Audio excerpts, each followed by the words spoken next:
Jadi di tahun 2013, Rena naik gunung es bertiga sama adik cowoknya namanya Isal dan teman adiknya, cewek. Dari awal, Rena emang udah ngerasa nggak enak karena kondisi badannya yang lelah. Salah satu sebabnya karena mereka sampai ke desa terakhir itu yang sebelum pendakian sekitar jam setengah 1 dini hari. Istirahat bentar, dan jam setengah 4 harus udah berangkat lagi buat mendaki. Belum lagi ngebayangin pas mendaki siang-siang, panas, terus bawa ransel yang berat. Baru dipikirin aja udah capek. Tapi emang salahnya pas perjalanan ke Jawa Tengah itu mereka nggak tidur sama sekali karena asik ngobrol.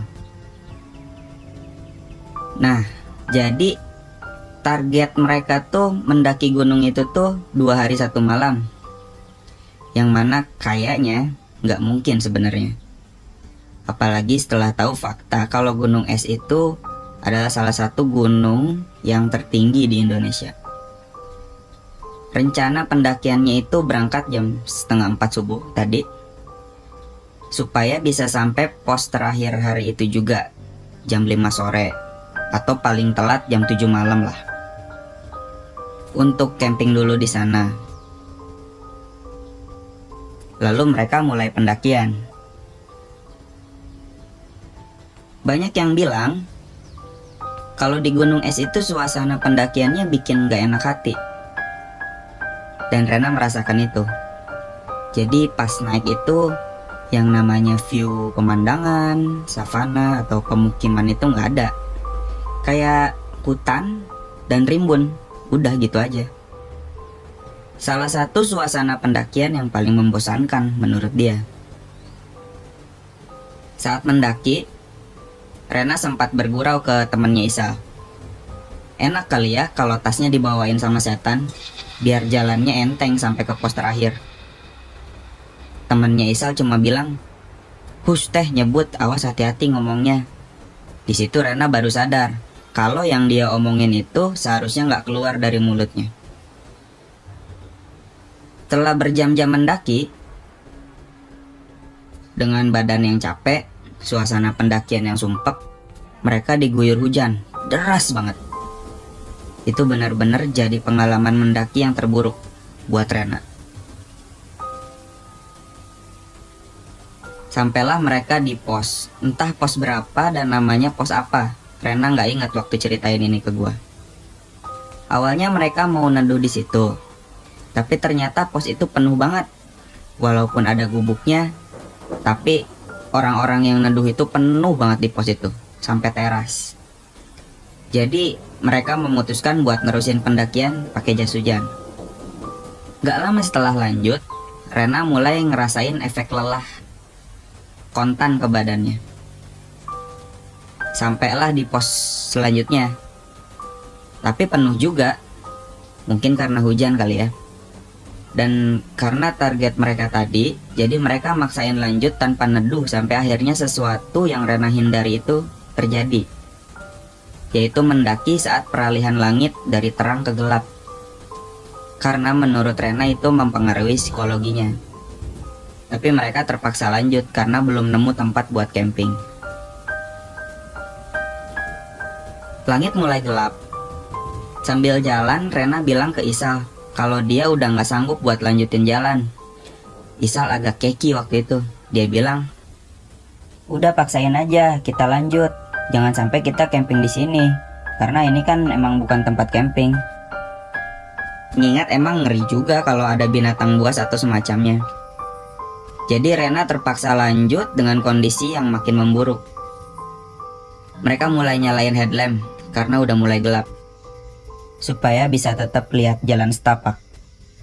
Dan karena gelap juga, Rena ngerasain semua indera-indera dalam tubuhnya mulai menajam. Pas lagi jalan gelap-gelapan, tiba-tiba ada seorang pendaki juga, cowok, di belakang mereka dan ikut ke rombongan mereka. Mungkin pendaki ini bernasib sama karena semua pos penuh kan. Jadi gak bisa neduh, atau dia tertinggal kelompoknya, atau apapun itu. Dia pakai setelan pendaki lengkap dengan ransel berat dan dia pakai jas hujan karena hujan waktu itu. Pendaki itu ramah. Sambil senyum, dia mulai pembicaraan ke Rena. "Mbak, capek ya? Semangat ya." Waktu itu karena jalan Rena udah lelet, Rena bilang ke si pendaki itu buat duluan aja. Tapi pendaki itu gak mau. Dia tetap jalan di belakang Rena. Dan karena jalan Rena udah lelet juga, Rena tertinggal dari Isal dan temennya, mungkin sekitar 100 meteran. Pas tertinggal dari Isal dan temennya, Rena masih sadar kalau dia ditemenin sama pendaki yang tadi ikut kelompok. Tapi karena pendaki itu tiba-tiba ada dan sendirian pula, Rena jadi parno. Takutnya pendaki itu bukan manusia. Tapi pas Rena lihat ke belakang, pendaki itu ada di belakang Rena. Malah pendaki itu masih bilang, "Hati-hati mbak pijakannya," sambil senyum. "Ah, cuma perasaan aja," pikir Rena. Mending jauh-jauhin lah perasaan atau pikiran kayak gitu, apalagi di gunung gini, pikirnya. Nah, karena Rena orangnya nggak enakan, terus dia kan jalannya lelet. Beberapa kali dia maksa biar si pendaki itu ke depan Rena aja.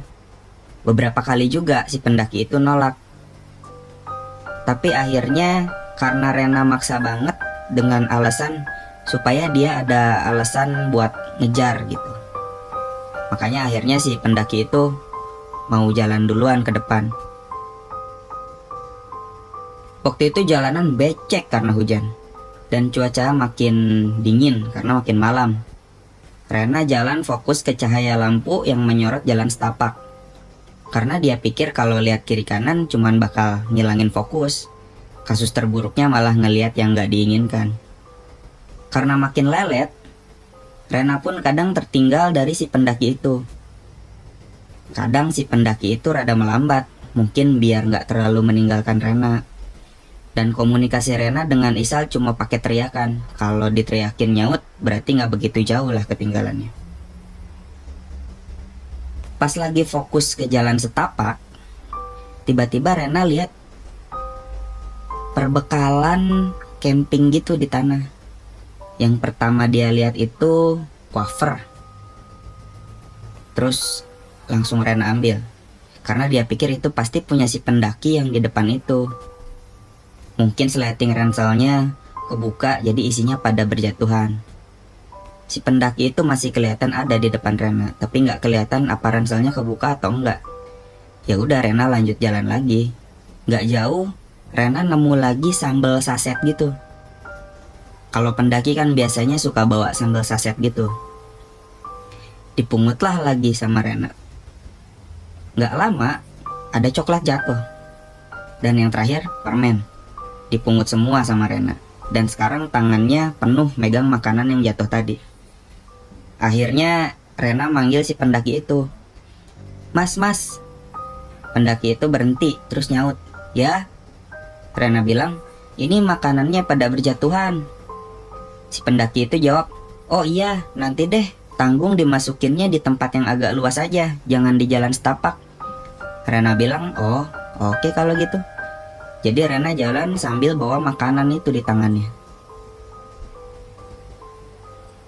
Rena dan si pendaki itu lanjut jalan. Karena berdua, Rena mulai agak tenang dan gak begitu takut. Padahal tadinya sempat parno. Tapi karena ternyata si pendaki itu makanannya jatuh, jadi kecurigaan itu hilang. Pas udah sampai ke tempat yang agak kondusif, maksudnya bukan jalan setapak, Rena mulai manggil-manggil lagi si pendaki itu buat ngasihin makanannya. Tapi Rena nggak tahu pendaki itu ada di mana karena gelap dan kayaknya Rena agak tertinggal. Pas tahu dia sekarang sendirian, Rena mulai parno lagi. Cara dia sendirian di tengah hutan gelap-gelap malam. Tapi Rena tetap jalan, agak dicepetin supaya bisa ketemu sama si pendaki itu. Dia jalan,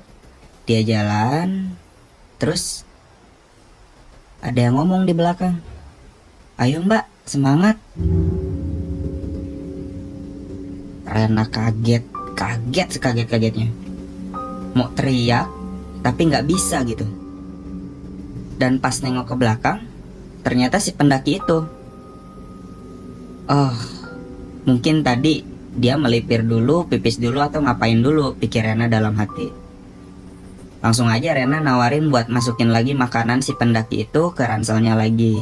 Tapi pendaki itu bilang, nanti aja deh di depan, sekarang repot, mbaknya juga kayak yang capek, jadi nanti di depan aja. Oke, Rena bilang. Dalam hati ngeluh karena dia harus terus megangin makanan itu dan jadi nggak bebas bantuin langkah buat jalan. Biasanya kan kalau di hutan jalan ke gunung gitu kan banyak ranting atau pohon-pohon yang ngalangin jalan, jadi kita butuh bantuan tangan gitu kan. Terus mereka, Rena dan si pendaki itu lanjut jalan, tapi nggak banyak ngobrol karena emang Rena bukan tipe orang yang suka ngobrol kalau lagi mendaki gitu. Sampai nemu ada jalan setapak yang nanjak banget. Saking nanjaknya tuh, buat naiknya posisi jalan tuh lutut ketemu dada. Pas lagi nanjak, berat kan bawa ransel, tapi tiba-tiba ranselnya Rena tuh berasa ditahan sambil didorong gitu. Dan ternyata si pendaki itu yang dorong. Mungkin supaya Rena nggak jatuh dan terjengkang ke belakang. Nah, setelah tanjakan itu, barulah keanehan-keanehan mulai terjadi. Jadi waktu itu Rena yakin banget kalau si pendaki itu ada di belakang Rena. Karena abis bantuin nanjak tadi kan, tiba-tiba si pendaki itu udah ada di depan Rena. Dan itu berulang-ulang. Kadang ada di depan, kadang ada di belakang. Setiap kali keanehan itu terjadi, Rena selalu nanya, "Mas, kok udah di depan lagi?" Atau, "Mas, kok udah di belakang lagi sih?" Semacam itulah. Awalnya sih pendaki itu jawab, "Kan tadi aku izin lewat," atau "Kan tadi aku kelewat sama kamu." Tapi keanehan itu terus-terusan. Kok di depan, kok di belakang, berulang-ulang. Sampai pas pertanyaan Rena, "Mas, udah di depan lagi, aneh." Itu udah gak dijawab lagi sama pendaki itu. Nah, pas dia gak jawab lagi, Rena mulai parno kan. Parno lagi dia. Bukan karena ngira pendaki itu makhluk halus, tapi takut pendaki itu ternyata orang jahat. Karena keramahan yang selama ini dia tunjukin itu udah gak ada lagi. Tapi keanehan itu gak berhenti, tetap gitu fasenya. Kadang di depan, kadang di belakang. Cuma sekarang pendaki itu sama sekali gak ramah, jadi gak jawab. Karena setiap kali keanehan itu terjadi, Rena selalu nanya, tapi sekarang dia udah gak jawab lagi. Sampai akhirnya Rena bilang sambil jalan, "Mas, ini makanannya, tolong disimpan lagi ke ranselnya, Mas. Soalnya ini tangan saya jadi gak bebas karena penuh sama makanan, Mas." Setelah pertanyaan itu Rena katakan, terus pendaki itu akhirnya berhenti kan dari jalannya, balik badan, dan dia nyamperin Rena. Makin dekat sampai mereka berhadap-hadapan gitu. Pas berhadap-hadapan, jelas banget Rena lihat muka si pendaki itu karena mukanya kesorot headlamp kan. Mukanya tuh aneh banget, beda banget sama yang tadi. Mukanya tuh kayak orang yang capek banget, pucat, kayak benar-benar menyedihkan kalau kalian bisa bayangin. Dan dia cuma bilang satu kata, "Bayar."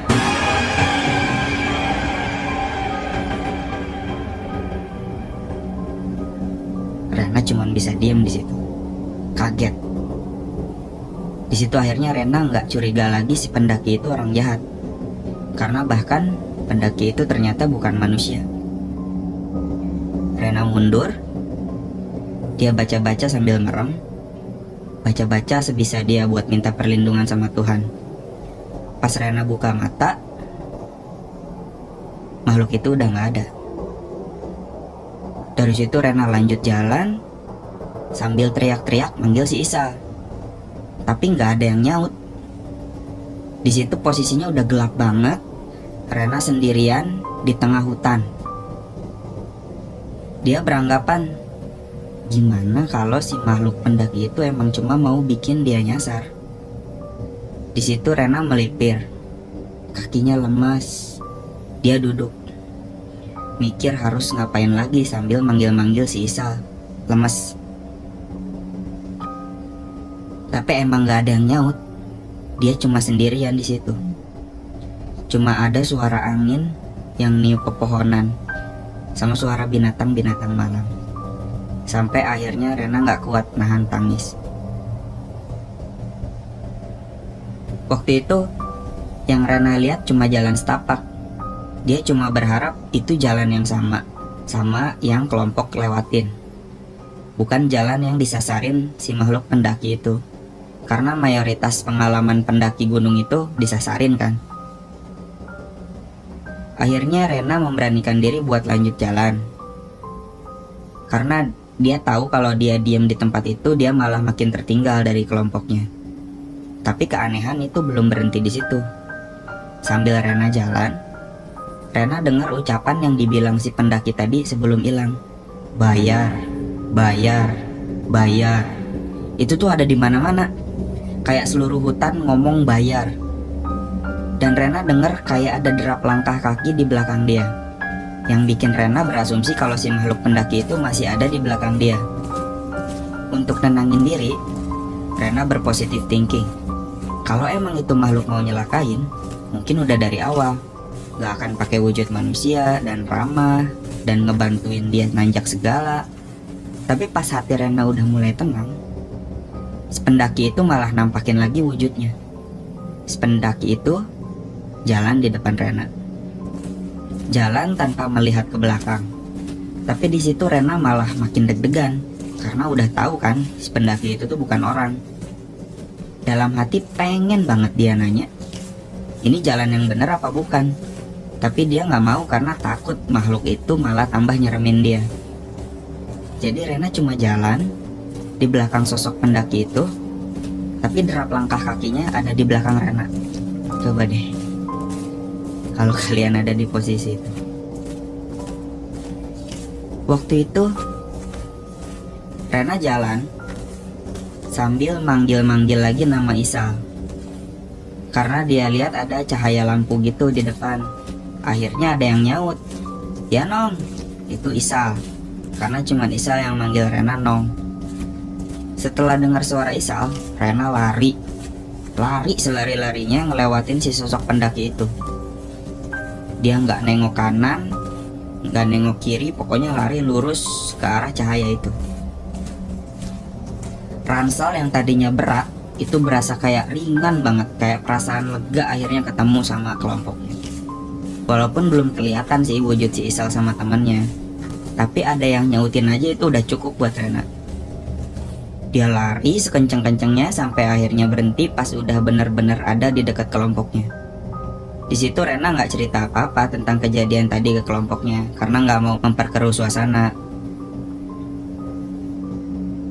Dia cuman bilang, sorry ya, gue jalannya lelet, lambat, jadi ketinggalan. Dari situ Rena langsung inget buat ngecek makanan si makhluk pendaki yang dimasukin ke dalam ranselnya waktu dia duduk lemes tadi. Dan ternyata makanan itu cuma sampah plastik bungkusan dari makanan yang tadi Rena pungut. Semuanya sampah. Wafer itu cuma sampah plastik wafernya, sambal saset itu cuma sampah plastiknya, begitupun coklat dan permen itu cuma sampah. Cerita anehnya berakhir di situ.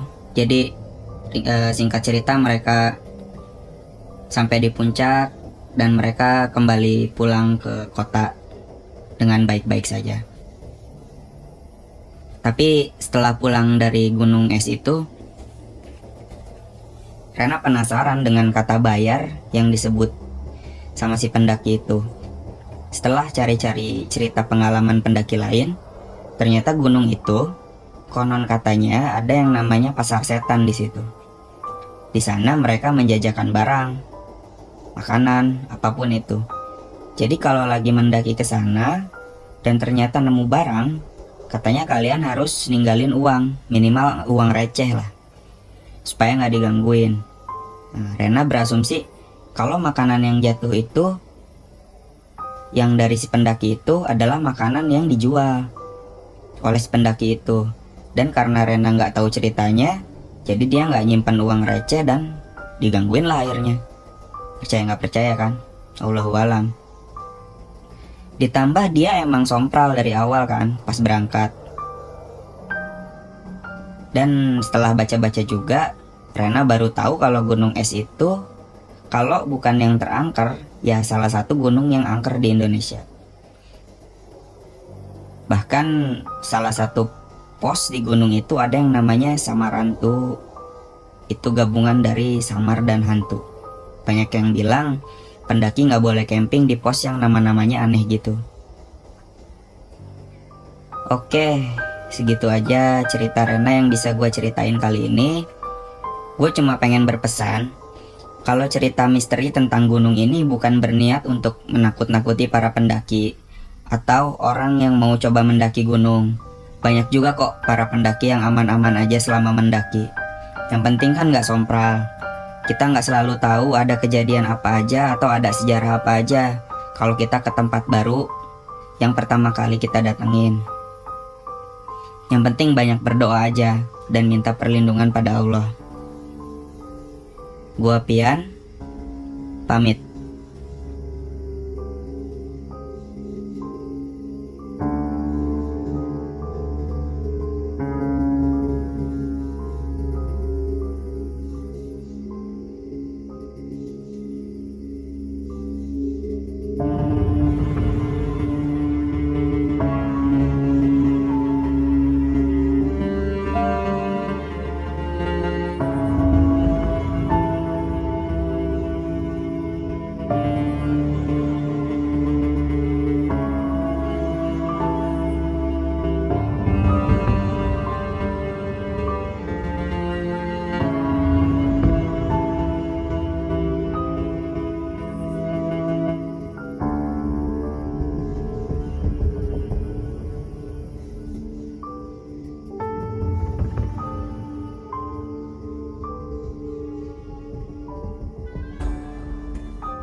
Kamu juga punya pengalaman horor?